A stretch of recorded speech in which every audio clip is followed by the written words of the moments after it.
गए। फिर से गेम यहाँ पर उल्टा। पांचवें राउंड में प्रमोद जैन भाया, नरेश मीणा पीछे। 18,613 वोट। पांचवें राउंड में नरेश मीणा को 16,684 वोट मिले हैं। तो देखिए, पहले बीजेपी, फिर कांग्रेस, उसके बाद से 3-4 राउंड जब हुए तो उसके बाद से चौथे राउंड में हमने देखा किस तरीके से नरेश मीणा, और अब पांचवें राउंड में बड़ी खबर आपको बता रहे हैं, मोरपाल सुमन तीसरे नंबर पर आ गए हैं और पांचवें राउंड में प्रमोद जैन भाया आगे चल रहे हैं।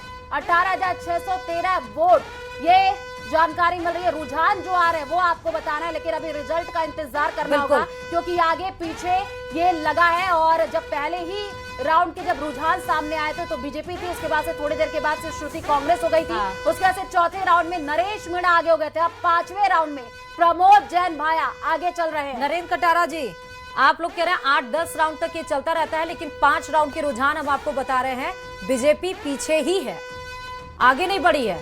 आगे पीछे से प्रमोद जैन भाया और नरेश मीणा हो रहे हैं, लेकिन मोरपाल सुमन तीसरे नंबर पर ही है। तो हम रिएक्शन लेंगे, लेकिन जो बड़ी खबर आपको बता रहे हैं उपचुनाव से जुड़ी हुई, क्योंकि काउंटिंग लगातार चल रही है। पांचवें राउंड में प्रमोद जैन भाया को 18,613 वोट मिले हैं।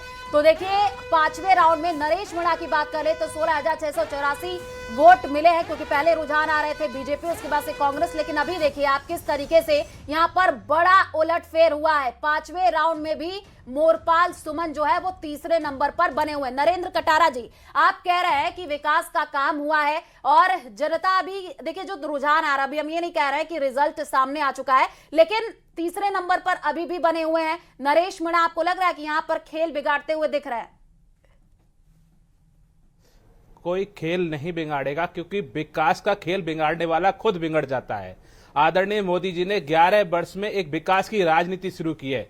हमने जातिवाद से हटकर, क्षेत्रवाद से हटकर, भाषावाद से हटकर हमने पूरे देश को अपना परिवार माना है, और इसी डबल इंजन की सरकार ने राजस्थान में विकास के नए आयाम स्थापित किए हैं। मैं आपको कह रहा हूं कि भारतीय जनता पार्टी को वोटिंग होगी, विकास के आधार पे होगी, और पूरी जनता विकास को पसंद कर रही है। आप आते आते देखिए, भारतीय जनता पार्टी नंबर 1 पर आएगी और मोरपाल जी वहां का प्रतिनिधित्व करेंगे, नेतृत्व करेंगे, क्योंकि कुछ समय लगता है, मशीनें खुलती है, वोट सबके होते हैं, मतदान होते हैं, सबके समर्थक होते हैं, कुछ और कारण भी वोटिंग के होते हैं, वो होने के बाद में, क्योंकि विकास को पसंद करने वाले लोग एक दो नहीं 18,000 समथिंग वो जो अभी वोट है वो जा रहे हैं प्रमोद जैन भाया के, और 12,000 समथिंग वोट मोरपाल सुमन।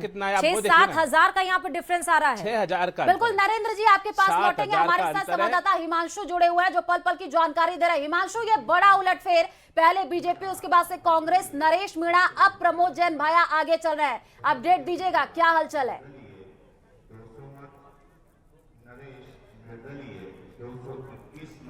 देखिए, पांचवें राउंड की तस्वीर साफ हो चुकी है। पांचवें राउंड तक का अपडेट सामने आ चुका है। कांग्रेस के प्रमोद जैन भाया लगातार जो अपनी बढ़त है वो बनाए हुए हैं और जो डिफरेंस है उसको लगातार बढ़ा रहे हैं।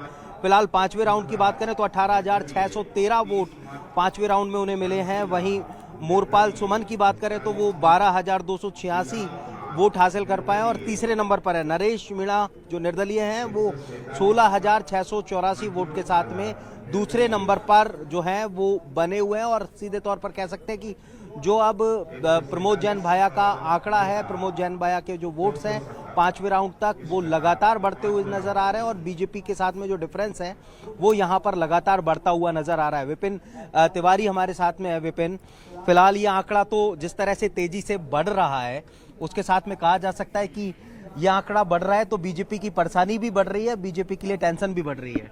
बीजेपी तो पहले राउंड से ही तीसरे नंबर पर आ रही है, जो बार बार लगता है कि अब कुछ प्लस होंगे, अब कुछ प्लस होंगे, लेकिन जो 5 राउंड हो गए हमें देखते हुए, लेकिन वो घड़ी नहीं आई कि अभी तक बीजेपी आगे आई। सेकंड नंबर पे नहीं आई। देखिए, लड़ाई फर्स्ट और सेकंड, थर्ड पे जगह सेकंड पे आने की, वो एक बार भी सेकंड पर नहीं आए अभी तक। पहले राउंड से ही जो है मुकाबला बना हुआ है। वो जो है फर्स्ट सेकंड थर्ड लिस्ट में फर्स्ट जो है एक बार नरेश मीणा जरूर चौथे राउंड में आगे आए, लेकिन 3 राउंड में जो है मोरपाल सुमन ही तीसरे नंबर पे रहे और हर राउंड में लगभग जो 4 राउंड 5 में से उनमें प्रमोद जैन भाया पहले नंबर। तो भाजपा अभी तक तीसरे नंबर पर है और तीसरे पर ही बरकरार है।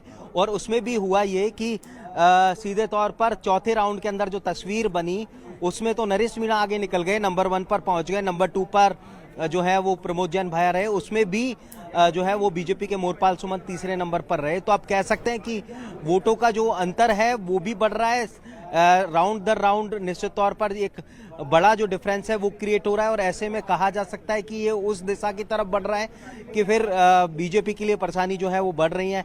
हालांकि आगे के और राउंड है, अगले 4-5 राउंडों में निश्चित तौर पर कहा जा सकता है कि ये परिणाम किस तरफ जा रहे हैं, किस दिशा में जा रहे हैं, वो तस्वीर लगभग साफ हो बिल्कुल। जाएगी। और वो पांचवें दिशा राउंड तक की जो अभी रुझान आने शुरू हो चुका है, हिमांशु आपका रुख करेंगे। हमारे साथ तमाम गेस्ट जुड़े हुए, नरेंद्र कटारा जी बीजेपी से जुड़े हुए, आशीष हल्दानिया जी कांग्रेस से जुड़े हुए, आशुतोष रावत जी भी हमारे साथ जुड़ेंगे, उनका रुख करेंगे। लेकिन सवाल नरेंद्र कटारा जी से ले लेते हैं। नरेंद्र जी, दिल की धड़कनें कहीं ऊपर नीचे तो नहीं हो रही हैं? क्योंकि अंता जो हाड़ौती क्षेत्र में आता है, पूर्व सीएम वसुंधरा राजे का गढ़, उनके बेटे दुष्यंत सिंह वो भी चुनाव प्रचार प्रसार करने के लिए पहुंचे। लेकिन अभी जो 5 राउंड हुए हैं उसमें तीसरे नंबर पर ही अभी बीजेपी नजर आ रही है। क्या लगता है कि जो प्रचार प्रसार किया गया, तमाम बड़े दिग्गज पहुंचे, उसका कोई असर नजर नहीं आ रहा है?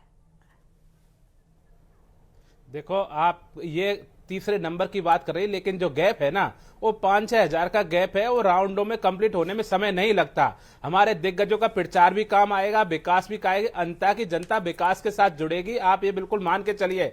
अब राउंडों को पूरा हो रहे, धीरे धीरे देखिए। अब जो विकास प्रस्त लोग होते हैं, विकास को पसंद करने वाले लोग होते हैं, वो कुछ पीछे वोटिंग रहती है, शुरू में कहां के वोट आते हैं, ये सारा गणित चलता रहता है। क्योंकि हर प्रत्याशी के वोट आते हैं और सभी प्रत्याशी अपने अपने समर्थक रखते हैं, पार्टी के भी समर्थक होते हैं, कुछ अन्य कारण भी होते हैं। लेकिन भारतीय जनता पार्टी की लड़ाई बड़ी है। जो ऐसे क्षेत्र हैं वहां जातिवाद, क्षेत्रवाद, भाषावाद और कई चीजों से भारतीय जनता पार्टी की लड़ाई है। उन लड़ाइयों से उभर के आना और विकास को स्थापित करना, यह भारतीय जनता पार्टी का काम है। डबल इंजन की सरकार मोदी जी के नेतृत्व में, भजनलाल जी के नेतृत्व में यह काम कर रही है, और यह चुनौती बड़ी है कि विकास को घर घर तक ले जाना और विकास की विचारधारा को हर किसी व्यक्ति के दिमाग और दिल में बैठाना, यह बहुत मजबूत काम है जो भारतीय जनता पार्टी लगातार कर रही है। इस लड़ाई में हम तीसरे नंबर, दूसरे नंबर, फर्स्ट नंबर पे कहां से शुरू हुए, धीरे धीरे देखेंगे कि यह हमारा भारतीय जनता पार्टी का जो उदय है वो भी ऐसे हम 2 से चालू हुए, धीरे धीरे बढ़े और कहां पहुंचे। आप देखिए कि जो विकास को पसंद करने वाले लोग हैं, अंता को, जो अंता को सुनहरा समृद्ध अंता देखना चाहते हैं, वो बम्पर वोटिंग करके हमारे मोरपाल जी को जिताएंगे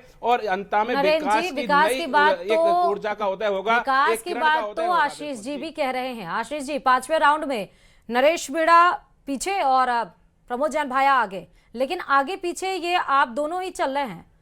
बीजेपी तो नहीं आ रही, लेकिन नरेश मीणा कभी आगे, कभी प्रमोद जैन भाया आगे। देखिए, लास्ट जब रिजल्ट आए, नतीजे आएंगे 1-2 बजे तक, कंप्लीट जो है निष्कर्ष उस समय निकलेगा। लेकिन मैं समझता हूँ वहाँ हमारे जो इंडिया गठबंधन ने मजबूती से चुनाव लड़ा है। भारतीय जनता पार्टी ने जितना वो कर सकते थे, जो है सरकारी मशीनरी का दुरुपयोग, वो खूब किया। चलते चुनाव के अंदर पैसे डाले गए, 10-10 हजार रुपए महिलाओं के खाते में डाले गए वोट से एक दिन पहले, और चुनाव आयोग कुछ नहीं कह रहे हैं। हम यहाँ राजस्थान में हमारी महिलाओं को स्मार्टफोन बांटने की स्कीम शुरू की थी, और जो हमें 1,20,000 महिलाओं को बांटने थे, 1,20,00,000 महिलाओं को बांटने थे, लेकिन 34 लाख हम बांट चुके। उसके बाद रोक दिया इन लोगों ने, उसको भी पूरा नहीं करने दिया, चलती योजना को बंद कर दिया था, और बिहार में जो है इन सब चीजों को अलाउड कर दिया। तो आप समझ सकते हैं किस प्रकार से चुनाव आयोग काम कर रहा है। राहुल गांधी जी ने वोट चोरी पे जो प्रेस कॉन्फ्रेंस की 3, जिसमें सारे सबूत दिए, उन सब के बावजूद भी चुनाव आयोग कोई कार्रवाई नहीं करना चाहे, उल्टा राहुल गांधी जी पे दोष लगाए। ब्राजील की मॉडल के जो है वोट हरियाणा के अंदर जुड़ जाएं, तो ये आप समझ सकते हो किस प्रकार से वोट चोरी कर रहे हैं। तो अगर वोट चोरी हुई जब, तो भाई ये जीतेंगे, और वोट चोरी पे लगाम लगी और जनता ने मजबूती से संभाला, तो निश्चित तौर पर अब भी मुझे पूरा यकीन है कि महागठबंधन वहां पे अपनी सरकार बनाएगा। अंता के रिजल्ट जो है मैं समझता हूँ टक्कर का रहेगा, कोई एक तरफा मैं समझता हूँ चुनाव नहीं है। लेकिन अंत तक आप देखेंगे तो कांग्रेस वहां पे जीतेगी, और भाया जी ने जो काम किए हैं, कांग्रेस राज में जो काम हुए हैं, उस पर जनता मोहर लगाएगी। तो आशीष हल्द्वानी जी, नेता प्रतिपक्ष टीकाराम जूली को आप सुन रहे होंगे। 2 बात है, बिहार में एनडीए आगे चल रही है, महागठबंधन पीछे चल रहा है, और कांग्रेस तो 14 सीटों पर है, आरजेडी तो तभी 46 सीटों पर है। लेकिन यहां पर 12 के अंता की अगर हम बात करें तो यहां पर कांग्रेस आगे है और नरेश मीणा पीछे हैं, और बीजेपी भी पीछे है। तो एक जगह पर ईवीएम और वोट चोरी की बात हो रही है, एक जगह पर नहीं, क्योंकि यहां पर जीत रहे हैं आप। ये दो कंसेप्शन पे कैसे? जी सीबी यादव जी, क्या ऐसा था कि आप मान के चल रहे थे कि जो कांग्रेस का वोटर है वो मूव नहीं करेगा, या आपको अभी अभी शुरुआती तौर पर लग रहा है कि आपकी उम्मीदों के मुताबिक ही हुआ है?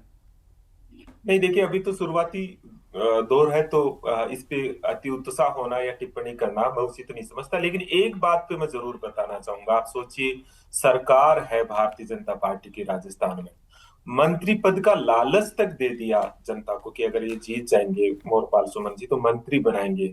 इतना बड़ा लालच चुनाव में दे दिया जाता है। ये कहते हैं हमारी एक स्वच्छ छवि का कार्यकर्ता को हमने टिकट दिया है, ये सारी बातें। और हमारे लिए कहते हैं कि हमारे वोटों में नरेश मीणा जी ने डेंट भी लगा दिया है।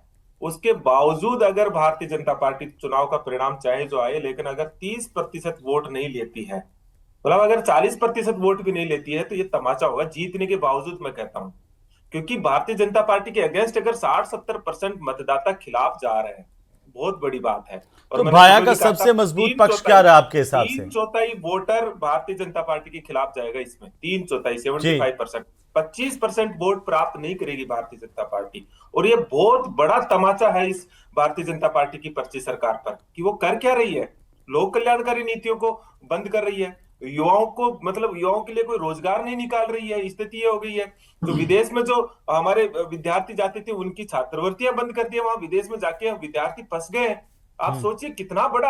आप सरकारें बदलती रहती है, कोई दिक्कत नहीं है, लेकिन जो नागरिकों की बेसिक सुविधाओं की चीज है, जो वेलफेयर स्कीम्स है, उनको तो आप ऐसे नहीं कर सकते ना। नहीं, बीजेपी तो आप पर ये आरोप लगाती रही कि भाया अगर मंत्री रहे तो उन्होंने क्या किया यहाँ अंता के विकास को लेकर के। अब जो भी कुछ विकास हुआ है वो कांग्रेस काल में हुआ है। हम ये नहीं कहते कि कोई मंत्री या विधायक ही एकमात्र रूप से विकास करता है, पूरी सरकार विकास करती है। अंता के अंदर औद्योगिक क्षेत्र लगा है, वहां पे अगर जो विद्युत घर के तौर पर जो औद्योगिक नगरी बनी है अंता, वो किसकी देन है? कांग्रेस पार्टी की देन है। भारतीय जनता पार्टी ने क्या किया अंता में? कांग्रेस पार्टी ने तो आज अंता को खड़ा किया है। अगर इतना विकास होता तो अंता में मिनी सचिवालय होता, सीसवाली में, अंता में बस स्टैंड भी होता, लोगों को पेयजल की परेशानी नहीं होती, सड़कें होती। सांकले वाले लोग कह रहे थे कि उनको शमशान घाट की परेशानी है, सड़कों की परेशानी है, वो तमाम चीजें छोटी छोटी बुनियादी बातें हैं सर। निश्चित तौर पर ये मांगे उठनी भी चाहिए, और इस तरह की चीजें सामने आती है तो किसी भी राजनीतिक पार्टी को, जैसे हम भी है, तो हमें भी इस पे समीक्षा करनी चाहिए। हम भी को भी और बेहतर तरीके से इन पे काम करने की जरूरत है। लेकिन पिछले 2 साल से तो भारतीय जनता पार्टी की सरकार है, बुनियादी सुविधाएं जो छोटी छोटी चीजें हैं वो सरकार का दायित्व